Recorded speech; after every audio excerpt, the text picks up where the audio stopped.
అందరికీ నమస్కారం. నేను మీ Haripriya. Welcome to my channel. ఇవాల్టి వీడియోలో ముందు నుంచి పురుషుని రూపం, వెనుక నుంచి స్త్రీ రూపం, దేశంలోనే అరుదైన ఆలయం, అది మన ఆంధ్రప్రదేశ్లో ఉంది. అదేమిటంటే ర్యాలీ జగన్మోహిని చెన్నకేశవ స్వామివారి ఆలయ విశేషాలు ఏమిటో చాలా డీటెయిల్డ్గా ఇవాల్టి వీడియోలో తెలుసుకుందాం. రాజమండ్రికి సమీపంలో ఆత్రేయపురం మండలంలో ర్యాలీ అనే గ్రామంలో వెలిసిన పుణ్యక్షేత్రం జగన్మోహిని కేశవస్వామివారి దేవాలయం. ఈ దేవాలయాన్ని చోళుల కాలంలో నిర్మించారు. మూల విరాట్ ముందు భాగం కేశవస్వామి, వెనుకవైపు భాగం జగన్మోహిని రూపం ఉంటుంది. స్వామి పాదాల చెంత నిత్యం జలము ఊరుతూ ఉంటుంది. ఆ జలము తీసిన కొద్దీ వస్తూనే ఉంటుంది. ఈ ఆలయ ప్రాంగణంలో శ్రీదేవి, భూదేవి, నారదుడు, తుమ్ముర, రంభ, ఊర్వశి, కిన్నెర, కింపురుష, గోవర్ధనగిరీషుడైన శ్రీకృష్ణుడు, ఆదిశేషుడు, గరుడు, గంగా విగ్రహాలు చూస్తే శిల్పకళా చాతుర్యం ప్రకటితమవుతుంది. కేశవస్వామి విగ్రహం 5 అడుగుల ఎత్తు, 3 అడుగుల వెడల్పుతో గల శ్రీ జగన్మోహిని కేశవస్వామి వారి సాలగ్రామ విగ్రహం శ్రీ మహావిష్ణువు ప్రత్యక్ష స్వరూపం. ఈ విగ్రహము ఏకశిలా విగ్రహంతో తయారు చేయబడి ఉంది. విగ్రహము ముందు వైపు విష్ణువు కేశవస్వామిగాను, వెనుక వైపు భాగం జగన్మోహిని రూపంలో ఉంటుంది. స్థల మహత్యంలోకి వెళితే శ్రీ మహాభాగవత ఇతిహాసం ప్రకారం క్షీరసాగర మదన సమయంలో అమృతం ఉద్భవించేటప్పుడు దేవతలకు, దానవులకు పోరాటం జరుగుతుంది కదా. శ్రీ మహావిష్ణువు లోక కళ్యాణార్థం జగన్మోహిని అవతారాన్ని ఎత్తి దేవతలకు అమృతాన్ని అందిస్తాడు. జగన్మోహిని అవతార సమయంలో మహేశ్వరుడు జగన్మోహినిని చూసి మోహితుడై ఆమె వెంటపడగా వారి సంభోగ ఫలితంగా అయ్యప్ప స్వామి జన్మిస్తాడు. మోహిని స్వరూపుడైన శ్రీ మహావిష్ణువు కొప్పు నుంచి ఒక పుష్పం కింద పడుతుంది. ఈ పుష్పం కింద పడిన ప్రదేశమే ఇప్పటి ర్యాలీ. ర్యాలీ అంటే పడడం అని అర్థం చెబుతారు. జగన్మోహిని కేశవస్వామి వారి పాదాల కింద ఎప్పుడూ గంగాదేవి నిరంతరం ప్రవహిస్తూనే ఉంటుంది. జగన్మోహిని కేశవస్వామి వారి విష్ణువు 4 చేతులు కలిగి ఉంటారు. శంఖం, చక్రం, గద, అభయహస్త ముద్రలతో కనిపిస్తారు. అలాగే విగ్రహము పైభాగాన ఆదిశేషుడు నీడపడినట్లుగా కనిపిస్తుంది. వెనుక వైపున ఇవేమీ కనిపించకుండా 2 చేతులు జుట్టు ముడిపెట్టినట్లుగా అందమైన శరీరాకృతి, కుడికాలుపైన పాదమునకు కొద్దిగా పై పిక్క భాగమున నల్లని మచ్చతో ఉంటుంది. అంటే పుట్టుమచ్చతో కనిపిస్తూ ఉంటుంది. ఈ నల్లని పుట్టుమచ్చ, ఈ మచ్చ పద్మినీ జాతి స్త్రీకి మాత్రమే ఉండే లక్షణాలలో ఒకటిగా చెప్తారు. అసలే నల్లని సాలగ్రామ శిలతో తయారైనా కూడా అంతకన్నా నల్లగా ఈ మచ్చ అతి స్పష్టంగా కనిపిస్తూ ఉంటుంది. ఆలయ ప్రాంగణంలో సత్యనారాయణ స్వామివారి ఆలయం కూడా ఉంది. చెన్నకేశవ స్వామి మూల విగ్రహం ముందు వైపు చేసే అన్ని పూజలు మరియు ఆచారాలు జగన్మోహిని విగ్రహాన్ని మూల విగ్రహం వెనుక వైపు కూడా నిర్వహిస్తారు.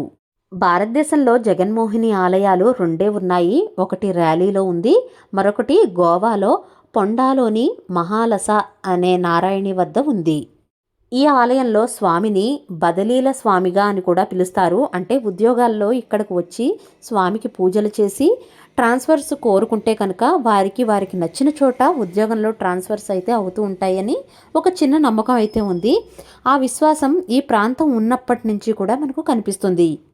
నేను కూడా ఈ ర్యాలీ జగన్నాథ స్వామిని మొక్కుకున్నానండి. మా వారికి ట్రాన్స్ఫర్ అవ్వాలని, ఆయన కోరుకున్న ప్లేస్లో ట్రాన్స్ఫర్ అవ్వాలని అయితే మొక్కుకున్నాను. అలాగే ఆయన కోరుకున్న విధంగానే ఆయనకు నచ్చిన ప్లేస్లోనే మా వారికి ట్రాన్స్ఫర్ అయ్యింది.